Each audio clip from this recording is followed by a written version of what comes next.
자, 2차 함수 근의 분리에 대해서 얘기해 보도록 할게요. 이제 이 2차 함수의 근의 분리라는 거, 근의 분리라는 게 뭐냐면요.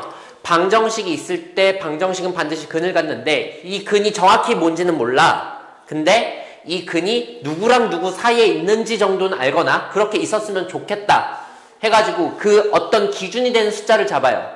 그래서 이제 근이 그 사이에 있거나 뭐 바깥에 있거나 하는 것을 근의 분리라고 부릅니다. 그래서 요걸 갖다가 이제 나가는 건데 그건 기본적으로 함수의 그래프를 이용해서 하는 겁니다. 그래서 말은 방정식이지만 이 방정식이 쌤이 함수로 바꿔서 생각을 할 수가 있다고 했잖아. 방정식의 근은 함수의 방정식의 근은 두 함수의 그래프의 교점의 x좌표다. 해가지고 요 사실을 이용해가지고 갖다 풀 수가 있는 것이야. 그래서 요걸 갖고 어떻게 하면은 이제 근을 나눠서 생각할 수 있을 것인가에 대해서 얘기를 해보도록 할게요. 자, 일단은 방정식 fx는 0이 있다고 하면 이놈의 근은 누구랑 누구의 교점을 찾는 것이다. y는 fx와 y는 0, 즉 x축의 교점을 찾는 것이다. 이게 핵심이 되겠고 요거를 이용해 보는 거야.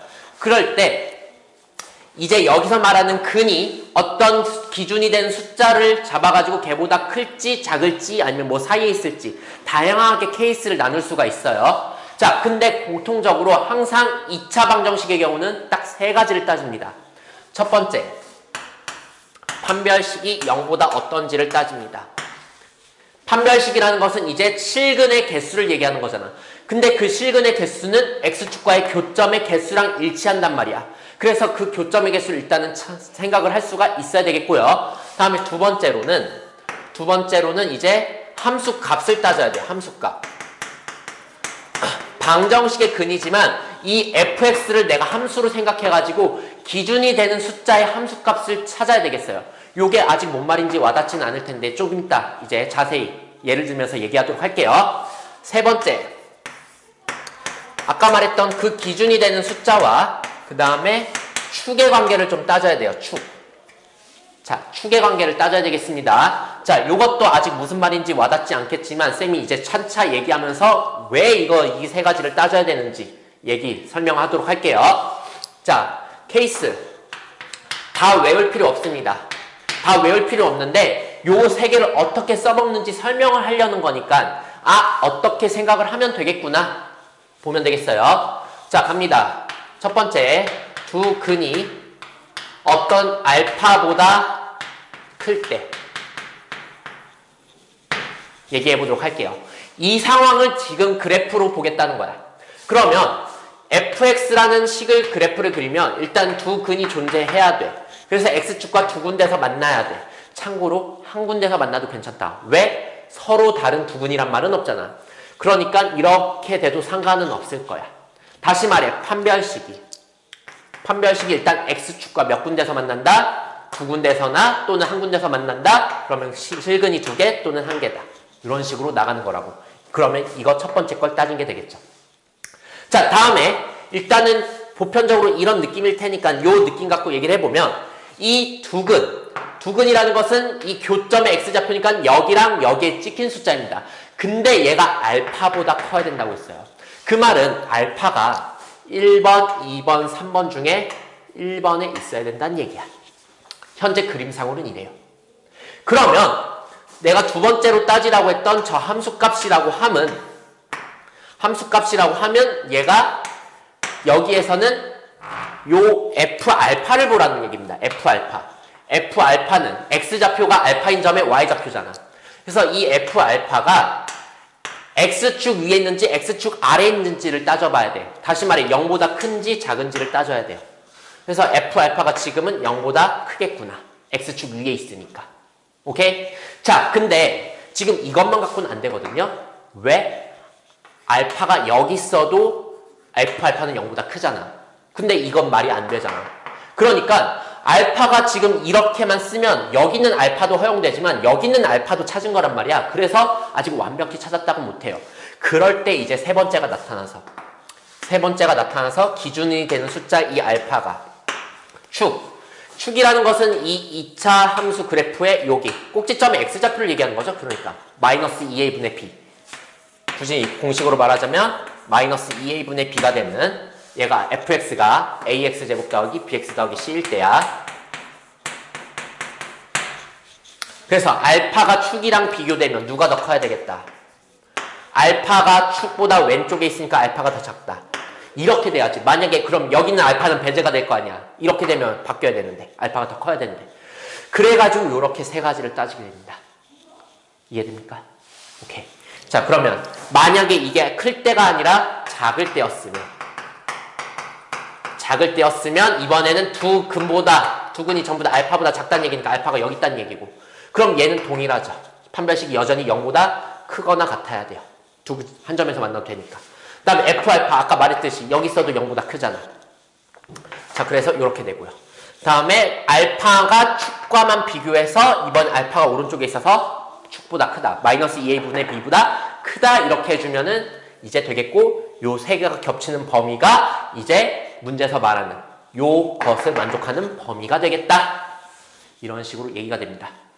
그래서 여기까지 이제 근의 분리 타입 첫 번째에 대해서 얘기를 해봤습니다. 자, 두 번째 타입. 자, 타입 두 번째. 이번에는 두 근 사이에 누군가가 존재할 때. 보통 여기서 말하는 알파들은 문제에서 실제 숫자로 주어집니다. 실제 숫자로 주어지고 미정계수, 그러니까 우리가 찾고 싶은 범위는요, 이 fx에 들어있어요. a 아니면 b 아니면 c. 요 a 또는 b 또는 c가 뭔가 문자 하나가 들어가 있을 거야. 뭐 k라던가 a라던가. 그래서 뭐 몇 ax 제곱 더하기 몇 ax 더하기 몇 a 막 이런 식으로 문자는 하나밖에 없을 거예요. 그래서 그거 만족하는 a 범위를 찾는다. 이런 식으로 나오게 됩니다. 자, 갑니다. 두 근 사이에 알파가 존재하는 거. 일단은 현재 상황 그래프를 그려보면 일단은 두 근 사이에라서 두 근이 존재해야 돼요. 이번에 이 두 근이 달라야 돼요. 그래야지 얘네 둘 사이라는 요 범위가 존재하고 여기에 알파가 있겠구나. 그래서 얘는 무조건 0보다 커야 돼. 판별식이 첫 번째, 판별식이 0보다 커야 돼. 같으면은 두 근 사이라는 게 없으니까. 똑같은 중근이면 사이라는 게 없으니까. 그래서 증오가 빠집니다. 근데 두 번째 때문에 사실 얘는 할 필요가 없어져요. 뭔 소리냐면 f 알파가 현재 양수야 음수야 라고 그러면 알파 함수값은 여기잖아. x축 Rn의 음수죠. 얘 때문에 얘는 필요가 없어집니다. 왜 그럴까? 두 가지 이유로 설명할 수가 있어요. 판별식이 무조건 0보다 커야 된다고 했는데 판별식이 공식으로 쓰면 b제곱 마이너스 4ac죠. 근데 F알파가 0보다 작다. 아니다. 이걸로 설명 못하겠다. 그냥 두 가지 안 되겠다. 한 가지밖에 안 되겠다. 그래프로 갈게요. 지금 F알파가 0보다 작다는 게 뭐냐면요. 여기 알파 지점에서 X축 아래 여길 지나야 된다는 얘기야. 근데 얘가 아래로 볼록인 게 확실하단 말이야. 아래로 볼록인 게 확실하면 여기 지나면서 아래로 볼록으로 확실해야 돼. 그럼 이렇게 생겨도 X축과 두 군데서 만날 수밖에 없고요. 이렇게 그리더라도 X축과 두 점에서 만날 수밖에 없고요. 이렇게 생겼더라도 X축과 두 점에서 만날 수밖에 없어요. 다르게 말하자면 함수값이 음수가 되는 지점이 있는데 여기 X축과 두 점 아니게 만나게, 두 점이 아니라 안 만나거나 한 점에서 만나게 그릴 수가 없단 말이야. 그래서 얘는 빼박이야. 그래서 할 필요가 없어. 당연히. 그래서 이런 상황, 이제 두 근 사이에 누군가 존재하게 되면 판별식은 할 필요가 없습니다. 그리고 세 번째 보면요, 세 번째가 이제 축과 알파랑 축을 비교하는 거였잖아. 근데 여기서 축은 여기 있는데 알파가 사실 여기 있어도 되고 여기 있어도 되고 여기 걸쳐도 그냥 축과 똑같아도 되죠. 어쨌든 여기 있어도 사이에 존재하는 거고 여기 있어도 사이에 존재하는 거고 여기 있어도 사이에 존재하는 거니까. 그러니까 축과 비교가 불가능해요. 얘는 못해요. 얘는 안 하는 거야. 당연해서. 얘는 못해요. 그래서 얘도 못합니다. 그럼 뭐만 하면 된다? 요것만 하면 된다. 그래서 이제 이런 식으로 판별식, 그 다음에 함수값, 축 이런 것들만 잘 따져주면 우리들이 그 두 근이 어딘가에 존재하겠구나를 얘기할 수 있게 됩니다. 라는 얘기지. 여기까지 됩니까? 네. 자, 그래서 타입은 크게 두 가지예요. 타입은 크게 두 가지인데 이게 응용이 될 수도 있어요. 자, 응용되는 타입에 대해서 얘기를 해볼게요.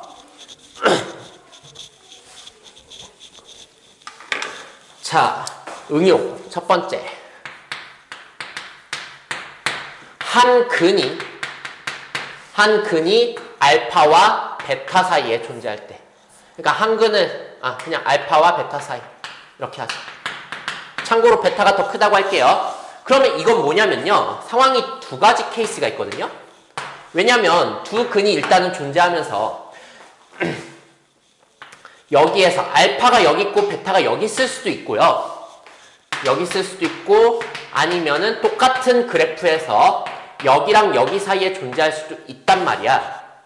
참고로 얘는 지금 서로 다른 두 근 중에 한 근이라고 할게요. 중근은 생각 안 합니다. 중근은 완전히 그림이 달라져가지고 요때는 요렇게 되는 거잖아. 그래서 요때 알파 베타랑 요때 알파 베타는 공통점이 있는데 얘는 공통점이 없어요. 얘랑은. 그래서 서로 다른 실근에 대해서 얘기를 해봅니다. 그러면 지금 여기에서는 지금 보면 어쨌든 두 근 사이에 존재하는 놈이 있죠. 그러니까 판별식 안 해도 돼요.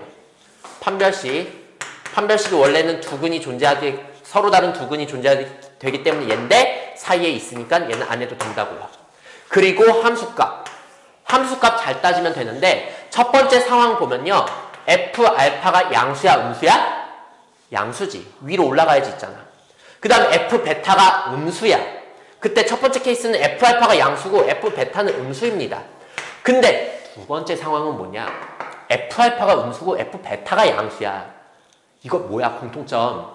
F 알파와 F 베타의 부호가 다르잖아. 이땐 양수일 때 음수였고 이땐 음수였을 때 양수였잖아. 그러니까 부호가 다르기만 하면 된단 말이야. 다시 말해 둘이 곱하면 0보다 어떠면 된다? 작으면 된다. 부호 다르다를 이렇게 표현할 수가 있고요. 그럼 이 케이스 두 가지를 한꺼번에 설명하는 식이 돼요. 됩니까?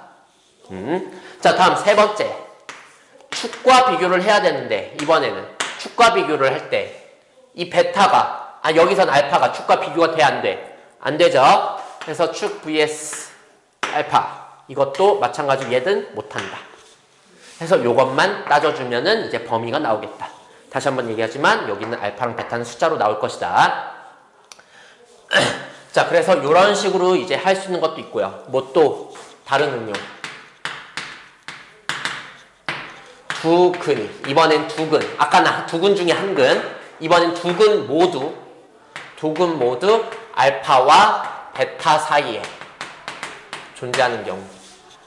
그러면 이거는 이제 그래프로 따져보면 두 근 모두 이게 여기랑 여기 찍힌 숫자가 알파랑 베타 사이, 즉 알파가 여기 있고 베타가 여기 있다는 상황이야. 자, 그러면 판별식 따져야 되겠네요. 사이에 있는 게 없잖아.